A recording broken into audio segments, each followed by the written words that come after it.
Welcome back to another gripping episode, where we unravel the dark corners of true crime. Today, we delve into the mysterious and tragic case of Amie Harwick, a renowned Hollywood therapist whose life was cut short in the most horrifying way. Imagine this, it's the early morning hours of February 15, 2020. Amie Harwick is found clinging to life beneath her third-floor balcony in the Hollywood Hills. What led to this chilling moment? A tale of obsession, betrayal, and a fatal Valentine's Day that you won't believe. So, buckle up as we dissect this haunting story that questions the very institutions designed to protect us. Don't forget to like, share, and subscribe for more gripping true crime stories. Amie Harwick was born on May 20, 1981, in Sellersville, Pennsylvania. She was adopted as a child and had to work as a Playboy model and dance performer to fund her higher education.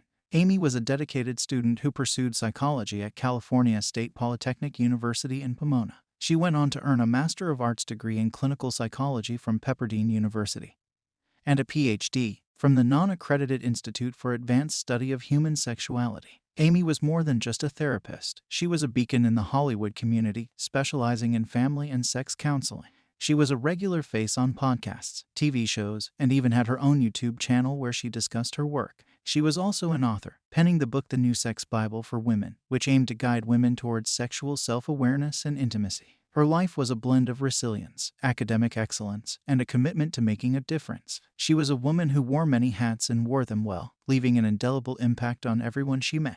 Amie Harwick was not just a therapist, she was a beacon in the Hollywood community. Known for her vibrant life and empathetic nature, she had a unique approach to therapy that set her apart. She had a knack for connecting with people on a deep level, which made her an effective therapist. Her career was as diverse as her interests. She held multiple side gigs, from modeling and bartending to fire eating and go-go dancing. She was also involved in academic pursuits, earning a master's degree from Pepperdine University and a doctorate from the Institute for the Advanced Study of Human Sexuality. Amie was also known for her work with Pineapple Support, an organization that focuses on mental health within the adult industry. Her approach to therapy was not just clinical, it was deeply human, rooted in her own experiences and understanding of the complexities of life. She was a regular at various social events, from burlesque clubs and art exhibitions to metal concerts, making her a well-known figure in the Hollywood social scene. Her career was not just about her, it was about the impact she had on others. She took her natural way of connecting with people into her therapy world, which is why her untimely death left a void not just in the lives of her loved ones but also in the community she served.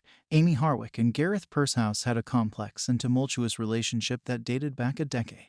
Their love story soured over time, leading Amie to seek 2 protective orders against Gareth, the last of which expired in 2015. Despite the legal barriers, Gareth continued to seek her out, showing a complete disregard for the end of their relationship. This unsettling persistence was a dark cloud in Amie's life, one that she couldn't entirely escape even as she found her true calling as a therapist. This relationship took a chilling turn when they had a chance encounter at an adult industry awards show. Gareth, who was there to take photographs, reacted with anger and hostility. Amie, ever the therapist, tried to defuse the situation, but the night remained tense and filled with anxiety for her. This encounter set the stage for the tragic events that would unfold, culminating in Amie's untimely death. The breakup between Amie Harwick and Gareth Pershouse was far from amicable. Amie had to resort to legal measures to protect herself, seeking 2 protective orders against him. The last of these orders expired in 2015, but that didn't deter Gareth from continuing to seek her out. His inability to respect the end of their relationship was a constant source of stress and fear for Amie. Despite the restraining orders, Gareth's obsession with Amie didn't wane. He kept finding her, kept seeking her out, making it clear that the legal barriers were insufficient to keep him at bay. This led Amie to channel her experiences into her work, focusing on helping women who were dealing with similar situations. She became an advocate for women's safety, often discussing the statistics about women being injured and killed by ex-partners, unaware that she would tragically become one of those statistics. The breakup wasn't just the end of a relationship, it was the beginning of a dark chapter that would ultimately lead to a tragic end.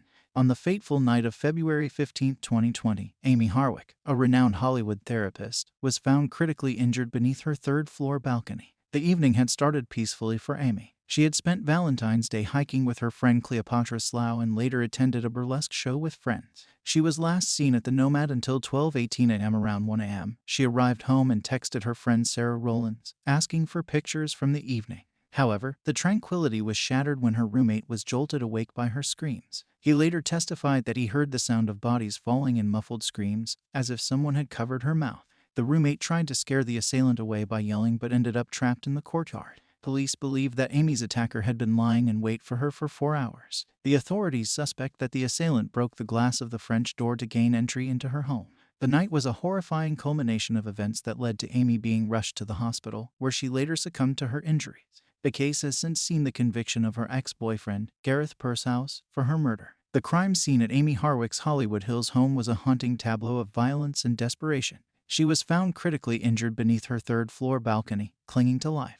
The balcony itself was a focal point of the investigation, as it was from here that she was believed to have been thrown off. Police immediately began gathering evidence, which included a broken necklace and a poison-filled syringe. The necklace would later become a key piece of evidence in the case. The shattered glass of the French door suggested forced entry, corroborating the theory that an intruder had broken in. Investigators also found signs of a struggle within the home, further pointing to a violent encounter. The roommate, who had been awakened by Amie's screams, provided crucial testimony. He heard the sound of bodies falling and muffled screams, as if someone had put a hand over her mouth. His account added another layer of horror to the already grim scene. The crime scene was a chilling testament to the violence that had unfolded, and each piece of evidence gathered was a puzzle piece in solving the tragic case of Amie Harwick. In the early morning hours of February 15, 2020, police found Amie Harwick clinging to life beneath the balcony of her Hollywood Hills home.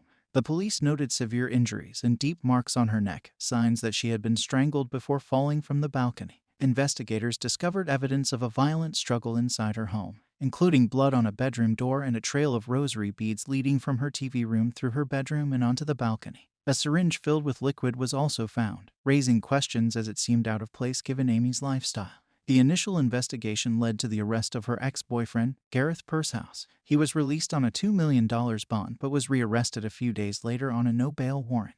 The police were quick to act, but the case was far from straightforward, leaving many questions unanswered. Gareth Pursehouse was arrested and faced multiple charges, including first-degree murder and residential burglary, with the special circumstance of lying in wait. The arrest came after the Los Angeles Police Department responded to reports of a woman screaming at Amie Harwick's Hollywood Hills home. Pursehouse had previously dated Harwick and was found guilty of her murder. He faces a potential maximum sentence of life without the possibility of parole. The trial of Gareth Pursehouse was a highly publicized event that captivated the nation. Pursehouse faced multiple charges, including murder and burglary, for the killing of Amie Harwick. The prosecution presented a compelling case, highlighting evidence of a struggle in Amie's apartment, blood on her bedroom door, and beads from her rosary necklace scattered in her bedroom. These details led investigators to believe that Pursehouse had broken into the house several hours before the attack, plotting and waiting for her to get home. Key moments in the trial included the testimony from Amie's friends, who spoke about her fear of Pursehouse. The medical examiner's report also played a crucial role, stating that Amie died due to manual strangulation and blunt force trauma. 15 hours after the 911 call was made, detectives arrested Gareth Pursehouse, setting his bail at $2 million. He bonded out 3 days after his arrest but was later rearrested. The trial served as a grim testament to the dangers of obsession and the tragic consequences it can have. It also raised questions about the effectiveness of restraining orders, as Amie had previously filed one against Pursehouse. On September 28, 2023, Gareth Pursehouse was convicted of first-degree murder in the tragic case of Amie Harwick. The conviction came after a gripping trial that laid bare the chilling details of obsession, betrayal, and violence. The jury found him guilty beyond a reasonable doubt, sealing his fate and bringing a measure of justice to Amie Harwick's family and friends. The conviction was a significant moment, not just for those directly involved in the case, but also for the broader community. It served as a stark reminder of the fatal consequences that can arise from toxic relationships and the failure of restraining orders to provide adequate protection. Pursehouse now faces a potential maximum sentence of life without the possibility of parole, as reported by the Los Angeles Times. The public reaction to Amie Harwick's tragic death has been one of shock, grief, and outrage. Devastated patients of the Hollywood therapist have openly expressed how much she helped them, both in terms of mental health and dealing with domestic violence. Pheromone, a former contestant on RuPaul's Drag Race, tweeted that Harwick was the only therapist she ever had and that she saved her life.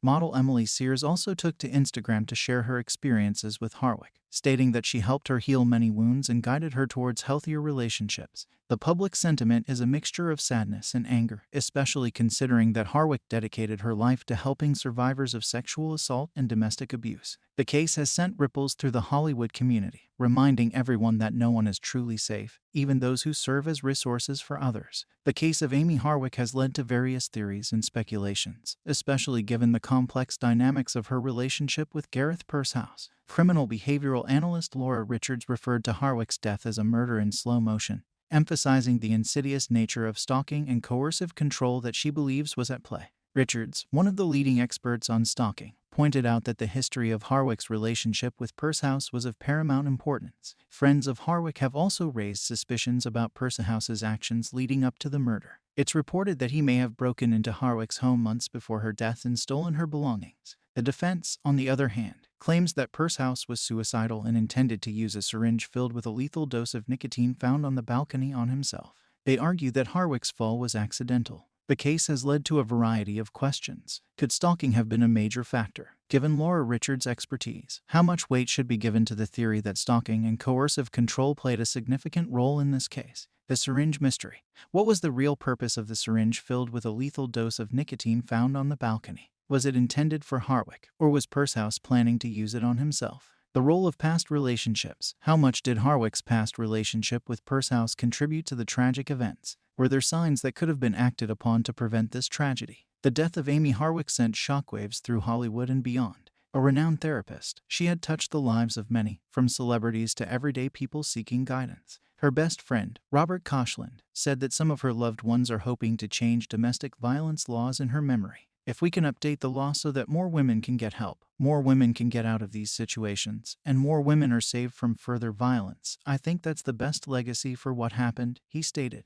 Amie's death also had a profound impact on the national conversation about domestic violence. The National Domestic Violence Hotline reported a surge in calls mentioning the pandemic, highlighting the increased risks faced by victims during lockdowns. Even those who managed to leave their abusive partners, like Amie, faced the lingering threat of future violence. She had filed for restraining orders against Gareth Pursehouse, her ex-boyfriend and the man accused of her murder, multiple times over the years. Despite these measures, she was stalked and harassed up until her untimely death. The tragedy of Amie Harwick's life and death serves as a grim reminder of the urgent need for reform in how society and the legal system handle domestic violence. Her story has become a rallying cry for change, inspiring advocacy efforts to protect other potential victims. In the wake of Amie Harwick's tragic murder, there has been a renewed focus on the legal implications of such cases. Gareth Pursehouse faced not only a murder charge but also a first-degree residential burglary charge. The case has brought attention to the severity of these charges and the potential sentences they carry. For instance, Pursehouse could face life imprisonment without the possibility of parole if convicted of first-degree murder with the special circumstance allegation.